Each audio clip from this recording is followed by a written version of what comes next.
Happy Wednesday. Happy scoping out. Today we are scoping out trust. Create inner peace amidst outer chaos. And what a great day to do it, right? May 4th. May the 4th be with you. So, did I just talk with a lisp the rest of the time? No, not going to do that. That's not happening. But I am glad you're here. Let me introduce myself. My name is Triffany Hammond, just like Tiffany with an R. You can find out more about me at triffanyhammond.com. Follow me on Twitter at Triffany Hammond. Wow, that was surprising. And I am a certified professional life coach. I help strong, powerful women who have all the trappings of success, but have kind of found themselves unhappy and don't know why. I help those people find that happiness, especially through transitions like divorce or job change. So if you know anybody like that or going through that, make sure you send them my way. I'm all too happy to help. I found out this morning that I can write on this. So let me see. I'm going to do a little heart. I'm going to do red and do a heart and see if it actually shows up on the video. Because I noticed on the videos that save, the comments and hearts and things don't show up. So I'm wondering if this does. So a little experiment for me. Thank you for playing into my curious nature. Speaking of curiosity, we're going to talk a little bit about that today as we talk about trust. And yesterday, really in all honesty, I'm going to tell you about this day, but it has been par for the course lately. I mean, this has just been the way that it has gone for me. I knew I was going to need to help my son get his car to the body shop, and my ex-husband was helping out. We had this train going from us to the mechanics, and from the mechanics to the body shop. He's repairing a 67 Chevy Bel Air, my son is, and it's just been, it's a 67 Chevy Bel Air that he found in some friggin' junkyard place out in Washington. Had paid to ship it out here, and it's a project car, right? So I was prepared to, take a good chunk out of my day to get this done. Well, even with all of my preparations in that outer chaos, right, to make sure that I could fit that into my day, things still went awry on the way over. It died once, drive stopped working at one point, ran out of gas of all things, and then the carburetor, which was on its last leg anyway because it ran out of gas, it then had problems. It just went on and on and on.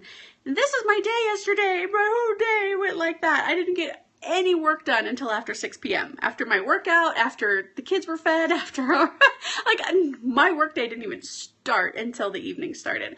And that was just my day. And to be honest, that has been my day for about the last 2.5 to 3 weeks.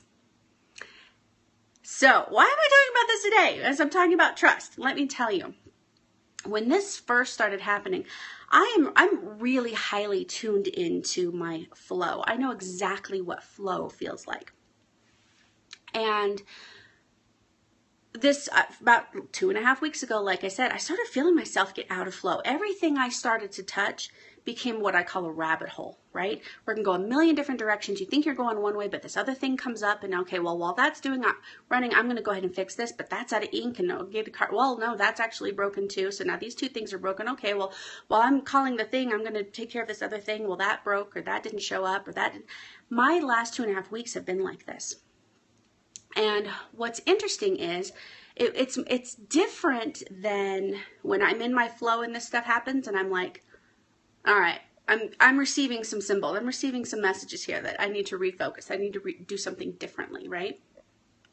So if that's different, what is this? And I just started approaching this upheaval in my life, this upheaval in my flow with curiosity. There's the curiosity piece. What is this then? If it's not symbols and signs, if it's not a message, because I can feel those. When I'm in my flow, I'm like, okay, this something's trying to get through to me. My subconscious is trying to show me something that I can't see with my conscious mind yet. That feels different than what this is. This was really like, things just aren't working. So whatever you had planned, prepare for it to change. A lot. Whatever that plan B is, prepare for a plan D. It feels different. Now, I could have stayed in, and I stayed open to the possibility that my subconscious was trying to show me something. I stayed open to that because certainly it could have just felt different. I've broken through some ceilings, as you know, if you've been following me for a while, right? In my business and in my personal life, I've kind of nudged into new territory, so maybe it feels different. So I stayed open to that possibility, but rather than try to manhandle my experience, rather than try to force it all into some box that I could rationalize in my conscious mind, I kept just going, I'm just going to let this unfold. I'm just going to let this unfold, whatever this is. And what's interesting is, and as I talked about this with my friends and my coaches, I'm like, it's just the funniest thing. I'm like, well, do you think you have work to do on something? I'm like, no, because I'm not triggered by this, right? Now, if you've been following me for a while, you know I know exactly where my work is, my personal work is. If something pisses me off, gets under my skin, triggers me, annoys me, tires me out, frustrates me, use any of those adjectives that you want to, that's the way I know I have work to do. Well, this hasn't been that. Seriously, like these things go wrong. I'm just like, another thing, another rabbit hole, another plan Z. Oh my God. Well, this is crazy. So what's interesting is I started just tossing it out there. I'm like, I don't know, is Mercury in retrograde or something? I don't follow astrology, so I don't know any of that stuff. But I know every time it goes into retrograde, I'm like, oh, I have been experiencing some of those things. So I just threw it out there. Well, a friend of mine a couple days ago sent me an article. 5 planets are going into retrograde. The last of which won't come out until August. Saturn isn't coming. I don't know what all that means. Each planet has its own meaning and all that. Like I said, I don't follow all of that. But here's the thing, and here's what I said out loud. Oh, well, actually it was via text, but you get the point. That's amazing. I had no idea. And thank God I didn't make a story about this. There were some stories I could have been creating for myself, right? So my life outwardly was outer chaos. My inward self stayed fairly peaceful, curious, like what the heck, when is this going to stop, but fairly peaceful. I could have, like I said, number one, been searching for meaning and making it mean something and trying to fit it into a little box. I also could have been wrapping a story based on our negativity bias. Remember, I've talked about that. That pre-wiring we naturally come with that makes us pay attention to the negative. That's where most people wrap their story around it. So it could have easily been one of those where it was, oh my God, why is this? Every time I get buckled down and I say I'm going to focus on my goal, things fall apart. Why is that? Well, for starters, not every single time, right? Like, let's just get rid of that right now. That's simply not true. It feels like it when that stuff comes up because it's coming up and it's in your face and it's unavoidable. But it simply is not true that it happens every time. And when we go into those stories about, oh, woe is me, and I'm trying so hard, and everything I'm doing just won't work, and it's like God's against me, it's like everybody's against me. The more we do that, the more we get caught up in our stress brain, in the part of our brain that wants to run, wants to hide, or wants to freeze, rather than the part of our brain that can actually creatively solve anything, right? So when we create those stories that wrap us up into the woe is me story, and I'm not criticizing anybody, we've all done it at some point in our life. Like I said, that negativity bias is so strong. So this is no, that's good. I'm glad I thought to clarify that if that meant something to you, because this is not criticism. We've all done it. The thing to remember is, first of all, we're pre-wired for it. It's not the truth. Second of all, every second we spend in that story, every second we spend in that space in our head is a second we're not in the part of our brain that can actually solve stuff, or the part of our brain that can be peaceful, right? So where does trust come into this?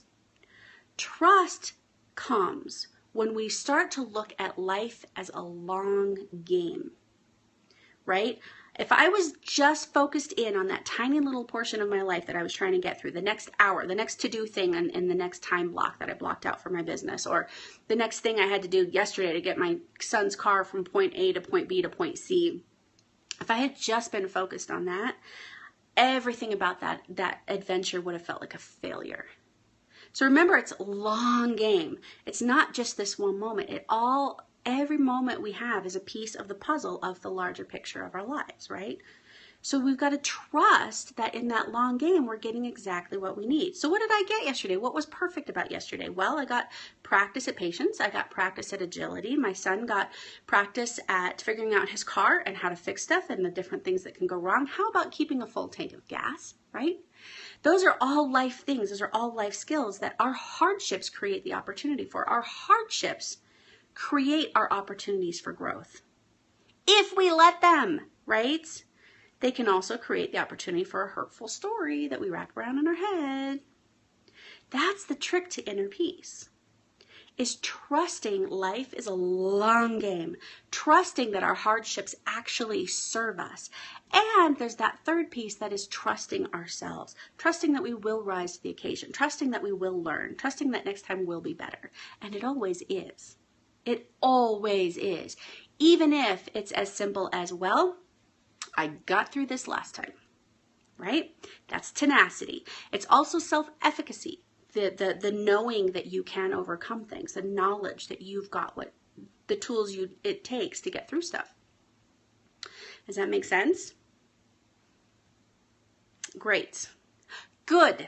Yes. Yay. All right. Good. I'm glad that I'm hitting home. So I've got one more thing for you before I go, but I want to give you the calendar of events so we don't lose track of where we're at with things. So obviously Wednesdays, 8:30, scoping out, right? Mountain time. Today at 11 o'clock, we've got Conscious Transitions office hours.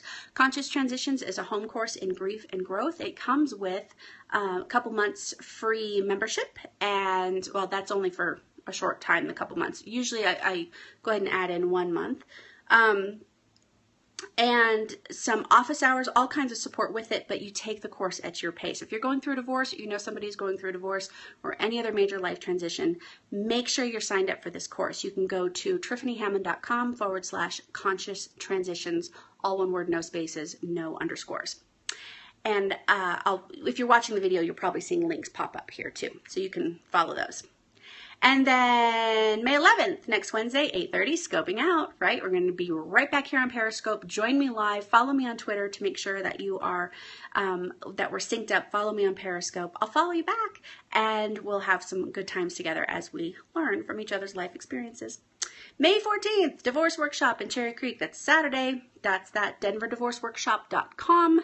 If you're not in Cherry Creek and you need good resources as you're going through divorce, don't know the right questions to ask, you need to talk to some professionals that help people through divorce, make sure you're going there. These are all over the country. I just happen to volunteer at this one in Cherry Creek, which is every second Saturday here in Colorado.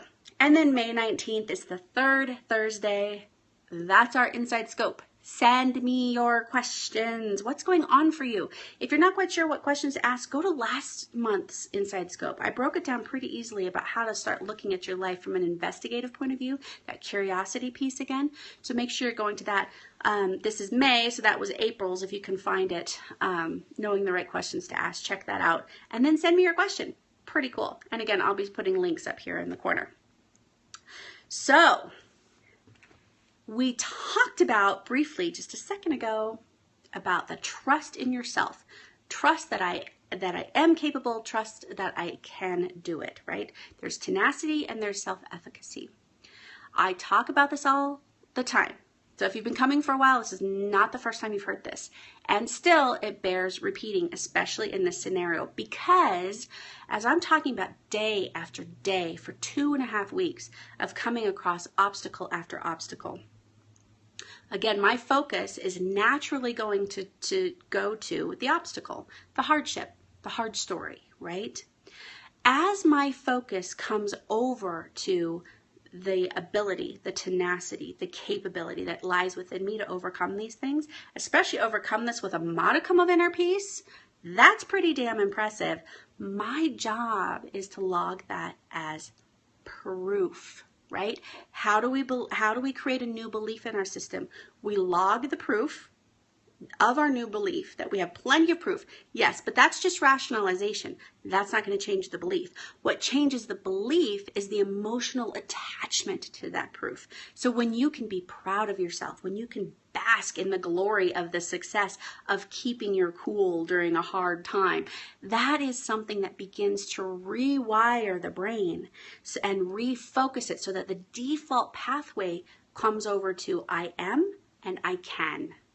I am and I can. I am strong and I can do this. I am doing this and I can keep doing it. Do you see how those begin to build on each other? Do you see how those begin to create a momentum that builds success into your life? It's really, really powerful. So do not stop at just logging the proof. That's just rationalization. Find that emotion inside of you that is not relief. Relief is not the same as gratitude, right? We've talked about that too. You really want to get to a place where you're grateful for the way you show up for yourself. You really want to get to the place where you're grateful for your obstacles, where you're grateful for this opportunity to practice. Because when you get to that place, you begin to change the chemistry in your brain and in your body, and everything shows up to life differently. So that outer chaos does not touch you. You are invincible at that point. Make sense? You're right. You're absolutely right. Sounds so easy. It's a lot harder than that. It's not hard, but it takes a lot more practice. This isn't something that's going to happen in one day. So you're right.